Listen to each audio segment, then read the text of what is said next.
السلام علیکم ورحمۃ اللہ وبرکاتہ۔ میرا نام ہے دانش اور آپ دیکھ رہے ہیں ہمارا اسلامک یوٹیوب چینل دانش پی وی ٹی۔ آج کی اس ویڈیو میں ہم لوگ آپ کے لیے قرآن کا وظیفہ، قرآن کا عمل آپ کی خدمت میں لے کر حاضر ہوئے ہیں، اور یہ وظیفہ بہت ہی پاورفل، بہت ہی بابرکت وظیفہ ہے۔ جو انسان اس وظیفے کو ایک مرتبہ کسی بھی وقت کر لیتا ہے تو انشاءاللہ تبارک و تعالی اس کے تمام پریشانیاں، تمام مشکلیں آسان ہو جائیں گی۔ پیارے عزیز دوستو، آپ بہت ہی زیادہ پریشانیوں میں مبتلا ہیں، گھرے ہوئے ہیں، آپ یہ چاہتے ہیں ہم پریشانیوں سے باہر نکلیں، تو یہ قرآنی وظیفہ آپ پڑھ لیں ایک مرتبہ، تو انشاءاللہ تبارک و تعالی آپ کی تمام پریشانیاں، تمام دکھ تکلیفیں ختم ہو جائیں گی۔ پیارے عزیز دوستو، آپ بہت ہی زیادہ ٹینشن میں اور ڈپریشن میں چلے گئے ہیں، آپ یہ سوچ رہے ہیں کہ کسی طریقے سے کوئی نہ کوئی حل نکل جائے، تو آپ کو پریشان ہونے کی بالکل بھی ضرورت نہیں ہے۔ آج کی اس ویڈیو میں ہم لوگ قرآن پاک کا ایک ایسا وظیفہ لے کر حاضر ہوئے ہیں، انشاءاللہ تبارک و تعالی آپ کی تمام دقتیں، تمام پریشانیاں سب کے سب ختم ہو جائیں گے۔ یہ وظیفہ قرآنی وظیفہ ہے، یہ وظیفہ صرف ایک مرتبہ کسی بھی وقت پڑھ لو یا سن لو اور اپنے سینے پر دم کر لو، انشاءاللہ تبارک و تعالی آپ کی ہر پریشانی ختم ہو جائے گی۔ کاروبار سے ریلیٹڈ ہے یا گھر میں کوئی دقتیں ہیں، گھر میں کوئی پریشانی ہے، تو انشاءاللہ تبارک و تعالی اس سورہ کی برکت سے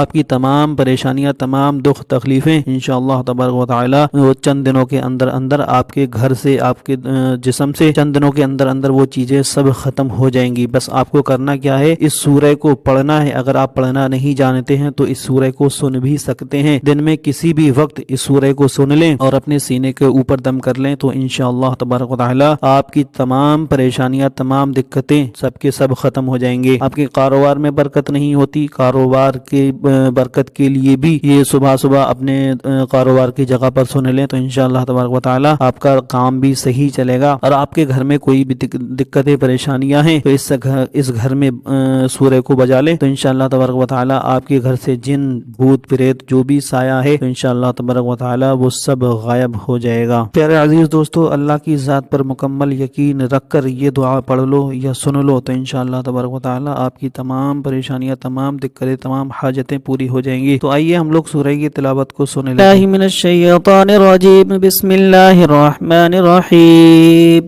والضحى والليل إذا سجى ما ودعك ربك وما قلى وللآخرة خير لك من الأولى ولسوف يعطيك ربك فترضى ألم يجدك يتيما فآوى ووجدك ضالا فهدى ووجدك عائلا فأغنى فأما اليتيم فلا تقهر وأما السائل فلا تنهر فأما بنعمة ربك فحدث بسم الله الرحمن الرحيم ألم نشرح لك صدرك ووضعنا عنك وزرك الذي أنقض ظهرك ورفعنا لك ذكرك فإن مع العسر يسرا إن مع العسر يسرا فإذا فرغت فانصب وإلى ربك فارغب بسم الله الرحمن الرحيم والتين والزيتون وطور سينين وهذا البلد الأمين لقد خلقنا الإنسان في أحسن تقويم ثم رددناه أسفل سافلين إلا الذين آمنوا وعملوا الصالحات فلهم أجر غير ممنون فما يكذبك بعد بالدين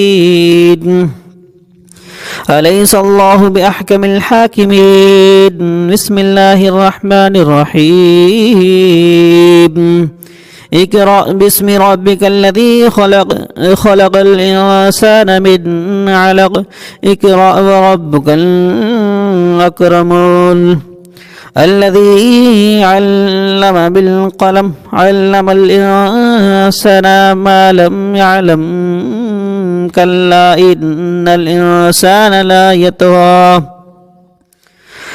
أراه استغى إن إلى ربك رجعا أرأيت الذي ينهى عبدا إذا صلى أرأيت إن كان على الهدى أو أمر بالتقوى أرأيت إن كذب وتولى ألم يعلم بأن الله يرى كلا لئن لم ينته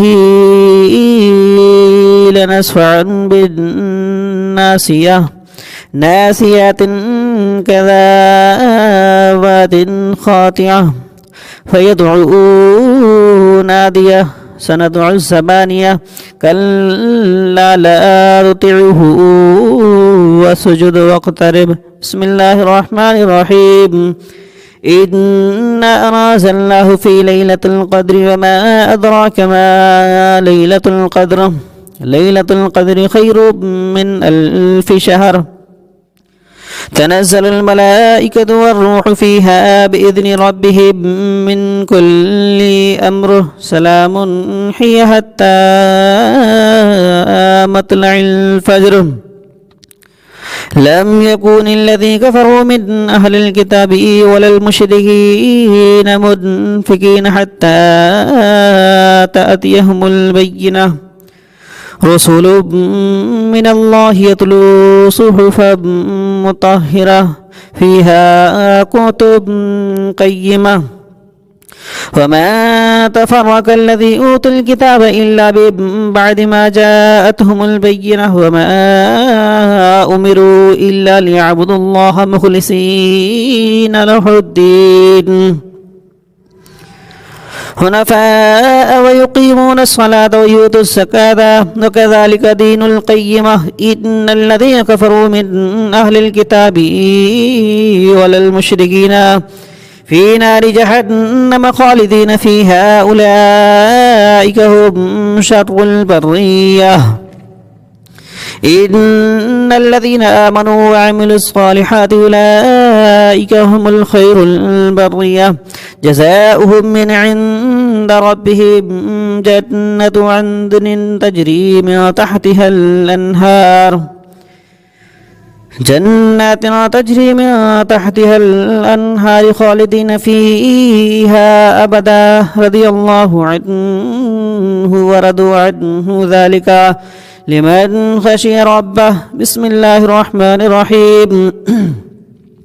إذا زلزلت الأرض زلزالها وأخرجت الأرض أثقالها وقال الإنسان ما لها يومئذ تحدث أخبارها بأن ربك أوحى لها يومئذ يصدر الناس أشتراطا ليروا أعمالهم فمن لم يعمل مثقال ذرة خيرا يره ومن يعمل مثقال ذرة شرا يره. بسم الله الرحمن الرحيم.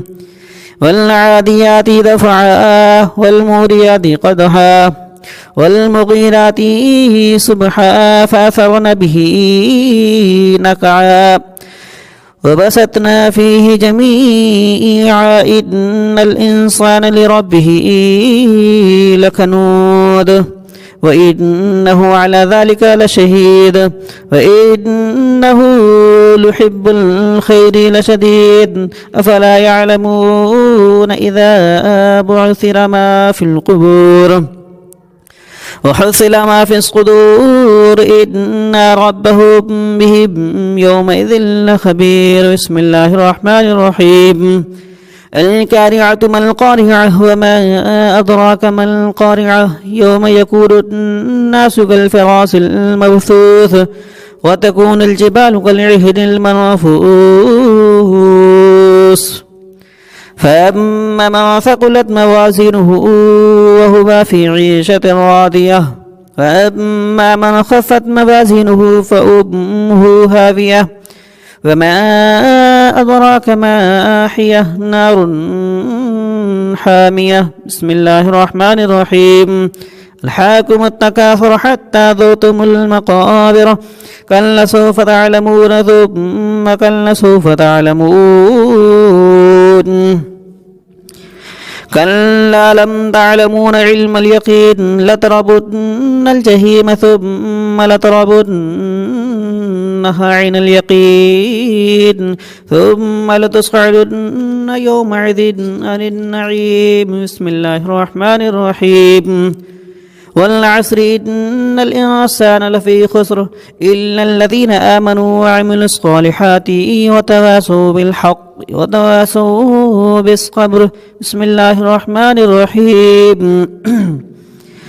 وويل لكل همزة لمزة الذي